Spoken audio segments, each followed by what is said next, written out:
Hola, all you awesome artists. So you want to be an artist full-time? Well, I have 7 tips that might work for you. Rafi's tips for artists because he loves you.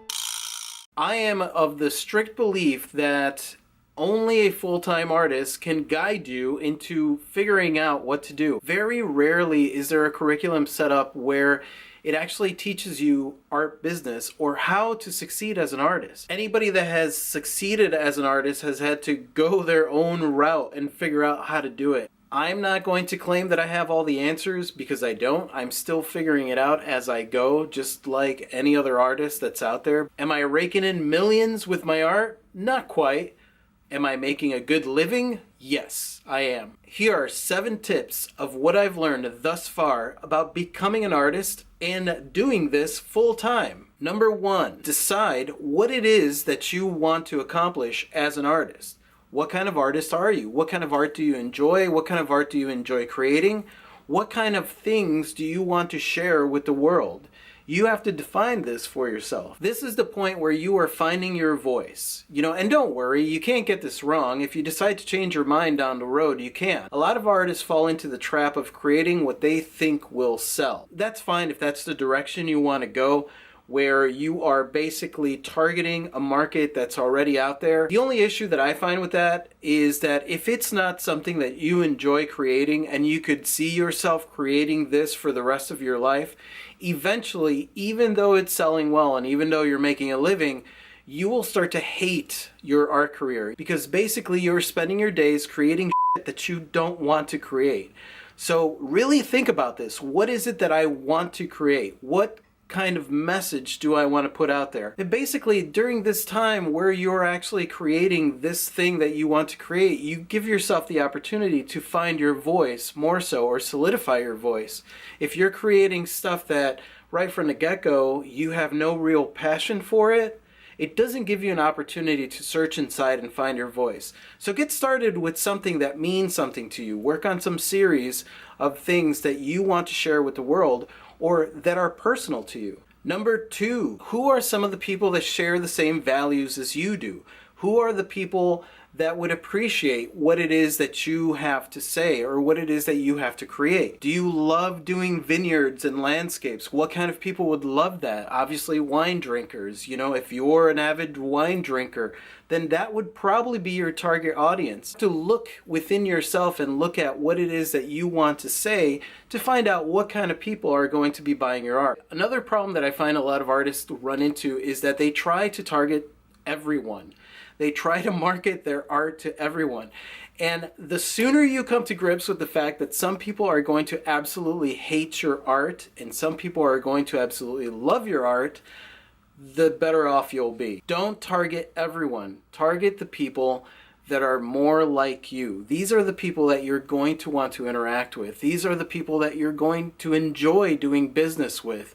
These are the people that you're going to feel really, really proud when one of your pieces is hanging on their wall. Number 3, you are an artist. That means that you, as an artist, create artwork. Ding, ding, ding. That means that you are dedicated to creating your art. That means that you are dedicated to creating your message. That means that you have a body of work that you can show people. That's why it's so important to define in number 1 what it is that you want to create so that you have a consistent body of work. And you get to go through and pick the best images, the best of the best images. You can do that if you have over 50 or 100 images. You can't really do that if you only have 5 pieces of work that you've created. Create a portfolio, and in order to create a portfolio, you need to create a body of work. Number 4, gain some recognition. In order to gain recognition, you have to put yourself out there. That means having a Facebook page or different social media outlets. That means having an Etsy store. I'll talk more in another video about setting up your online presence. But get out there into the actual world and do some art shows and approach any type of art-centric events and see if you could participate in them with your art.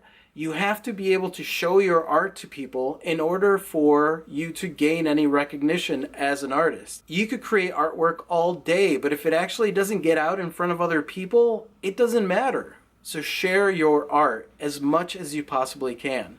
And that's how you gain recognition. Slowly but surely, more and more people will start to notice you and associate your art with you. Number 5. Fine-tune your brand. And your brand is your artwork, but most importantly, your brand is you.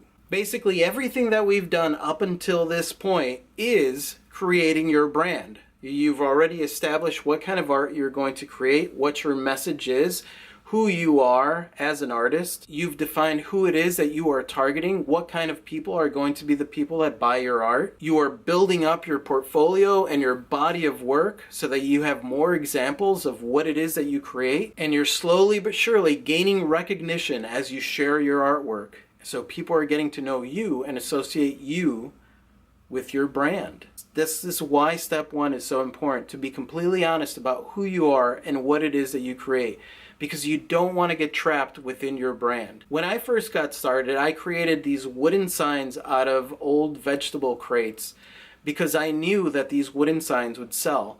Well, it took about 2 weeks to realize that I hated doing these wooden signs. But yet everybody knew me as the artist that did these wooden signs. After about 2 weeks of that, I said, enough. This is not what I want to be known for. This is not who I am. I don't want to be the artist that does wooden signs. So that is fine-tuning your brand. Constantly tweak it. Constantly go through and make sure that you are doing things that you want to do. Because essentially, this is your career. There is no roadmap. There is nothing that defines what it is that you should be doing or shouldn't be doing.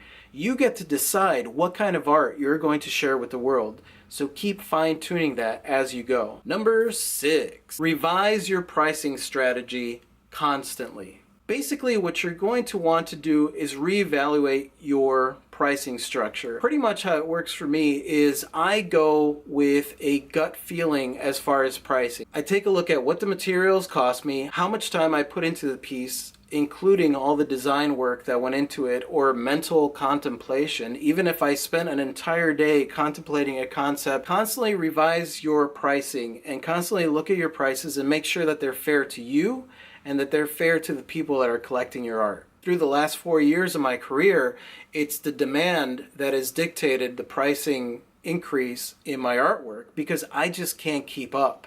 That sounds like a terrible problem to have, I know, but that's how your pricing should grow. It should grow organically because pricing has to be an honest endeavor.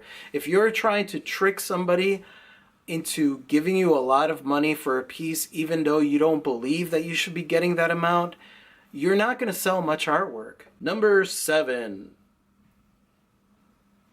How are people finding your art? How can people view your portfolio? Basically, all of these things you do need to think about. Are you going out to shows? How is it that you're getting in front of people? And are the places, events, venues, online stores, are all of those things representative of your brand, who you are, and how you feel? There were a lot of venues that I started in that at the time they were appropriate, but eventually I kind of grew out of that venue because it just didn't feel appropriate anymore. And you have to be willing to make those changes throughout your life. There might be a gallery that you're in that you really, really appreciate and love, but eventually you may have grown out of that gallery. Does that venue or resource represent who you are?